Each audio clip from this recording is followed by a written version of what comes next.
me do my two-step.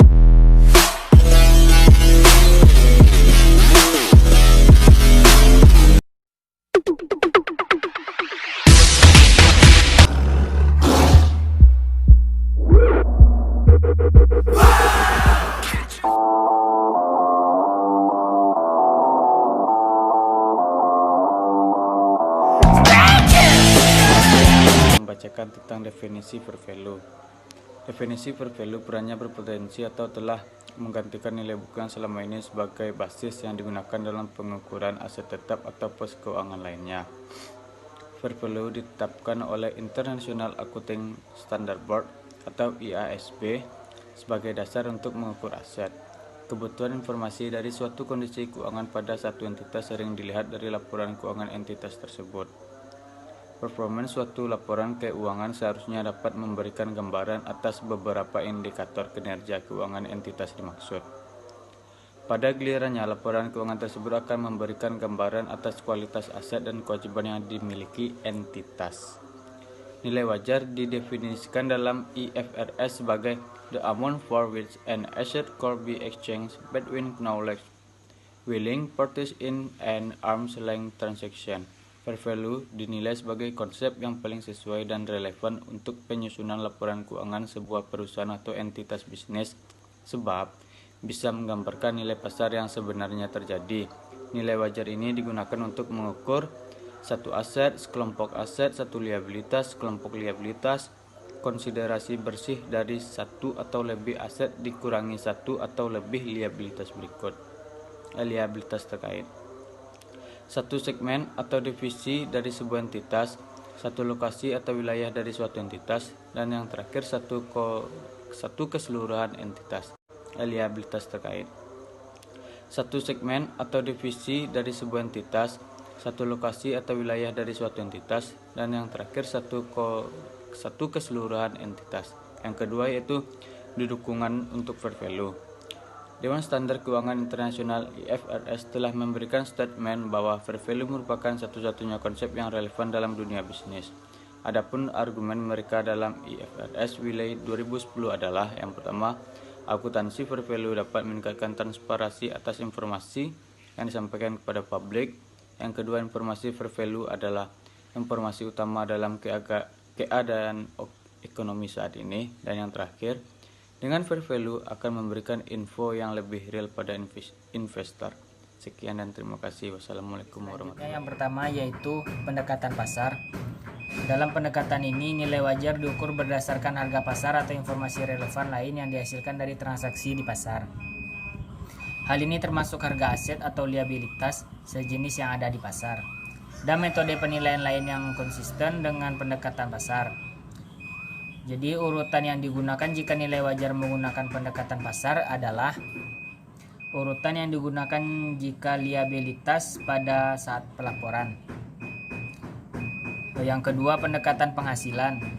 Jadi pada pendekatan penghasilan ini menggunakan teknik penilaian untuk mengubah nilai jenis masa depan, contohnya aliran kas atau laba. Jadi dirubah ke nilai kininya terdiskontrol atau discounted. Pengukuran nilai wajar dalam pendekatan ini menggunakan dasar nilai yang dilihat dari harapan pasar kini atas nilai aset atau liabilitas masa depan.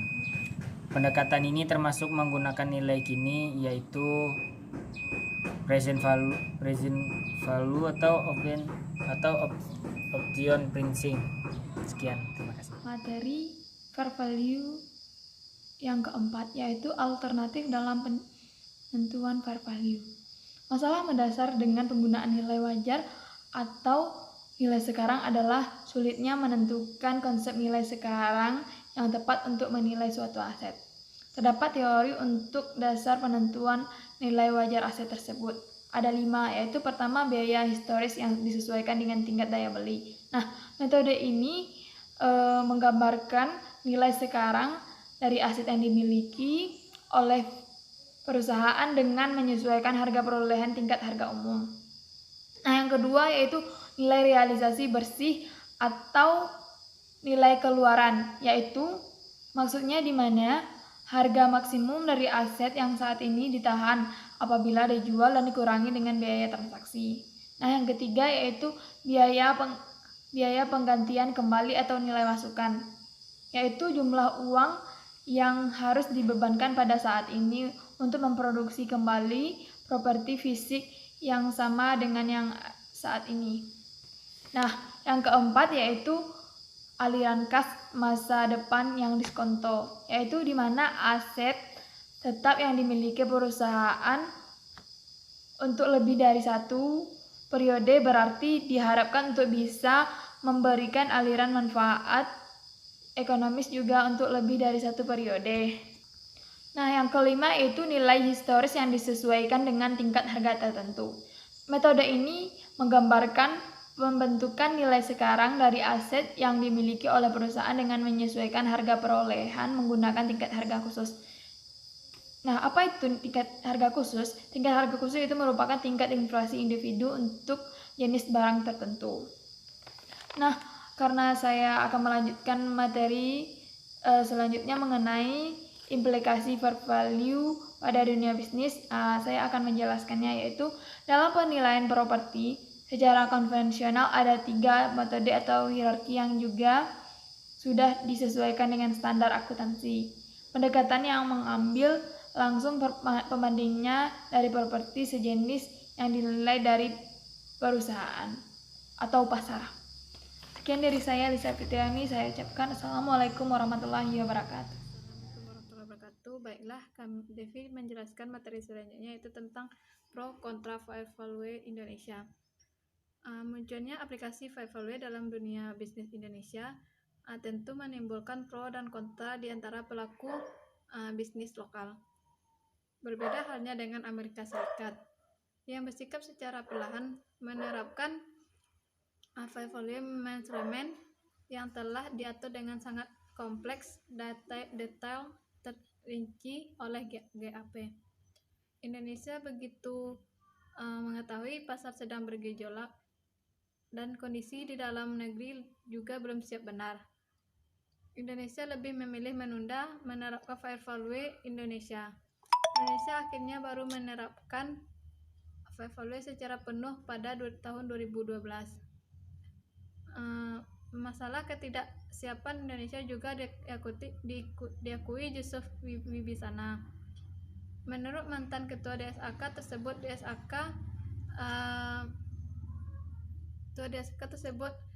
Dewan Standar Akuntansi Keuangan memang belum penuh melakukan penelitian tentang kesiapan Indonesia dalam menerapkan fair value.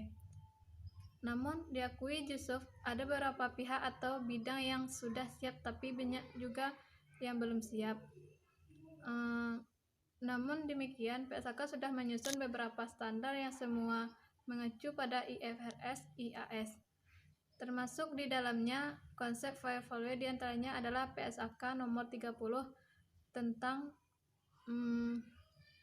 sewa beserta PSAK nomor 8 PSAK nomor 13 tentang properti investasi, PSAK nomor 16 tentang aset tetap dan PSAK 50 dan 55 tentang instrumen keuangan. PSAK juga menerbitkan buletin teknis tersebut. Hampir seluruh Assalamualaikum warahmatullahi wabarakatuh. Saya, Cici Nulyasari, akan melanjutkan materi kelompok kami yang selanjutnya, yaitu tentang keunggulan dan kekurangan fair value. Keunggulan menggunakan fair value yaitu yang pertama, relevan. Banyak orang percaya bahwa standar akuntansi historical cost telah banyak kehilangan relevansinya karena kegagalannya mengukur realitas ekonomi. Hampir semua orang setuju bahwa peristiwa ekonomi, yaitu kejadian yang mengubah waktu kapan arus kas diterima dan jumlahnya yang akan harus tercermin dalam laporan keuangan lembaga. Akan tetapi, seringkali modal historical cost hanya mengukur transaksi sudah selesai dan gagal mengakui adanya perubahan nilai real lain yang dapat terjadi. Yang kedua, reliability. Masalah yang selalu ada yang tidak dapat dihindari adalah bahwa model akuntansi berdasarkan historical cost tidak mengakui adanya perubahan nilai bersifat ekonomis dan cenderung membiarkan perusahaan memilih sendiri apakah dan kapan mengakui adanya perubahan tersebut. Selanjutnya, kekurangan menggunakan fair value. Fair value berusaha menyediakan informasi yang transparan dengan memilih aset pada tingkat harga yang dihasilkan jika segera dilikuidasi sehingga sangat sensitif terhadap pasar. Yang kedua, akuntansi fair value bekerja melalui akuntansi mark to market, yaitu aset dicantumkan pada harga pasar mereka jika diperdagangkan secara terbuka. Yang ketiga, volatility, yaitu lembaga keuangan mengatakan bahwa mereka takut akuntansi berdasarkan pasar akan menyebabkan volatility kinerja lembaga. Yang keempat, fair value akan membuat perbedaan penilaian pihak manajemen perusahaan, sehingga kalau ada kontrol yang kurang baik akan memungkinkan peluang earning management. Materi selanjutnya yaitu tentang peranan profesi penilai dalam penerapan fair value. Peran dan fungsi profesi penilai akan semakin penting ketika di Indonesia diterapkan konsep fair value. Namun yang lebih penting lagi sebenarnya adalah kesiapan semua pihak terkait, mulai dari regulator, pelaku dunia usaha, akuntan, penilai, hingga masyarakat umum. Sebab tanpa kesiapan semua pihak terkait, penerapan fair value justru akan menjadi masalah baru. Ketua Umum Pengurus Pusat Masyarakat Profesi Penilai Indonesia atau Indonesia Society of Appraisers Hamid Yusuf mengatakan bahwa nilai pasar dicatat sebagai fair value di dalam akuntansi. Penekanannya pada penilaian aset tetap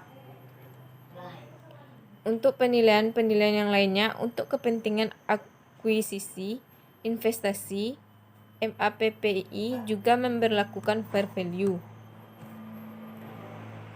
Baiklah, hanya itu yang dapat saya sampaikan. Assalamualaikum warahmatullahi wabarakatuh. Pengurus Pusat Masyarakat Profesi Penilai Indonesia atau Indonesia Society of Appraisers Hamid Yusuf mengatakan bahwa nilai pasar dicatat sebagai fair value di dalam akuntansi. Penekanannya pada penilaian aset tetap untuk penilaian-penilaian yang lainnya untuk kepentingan akuisisi, investasi, MAPPI juga memberlakukan fair value. Baiklah, hanya itu yang dapat saya sampaikan. Assalamualaikum warahmatullahi wabarakatuh.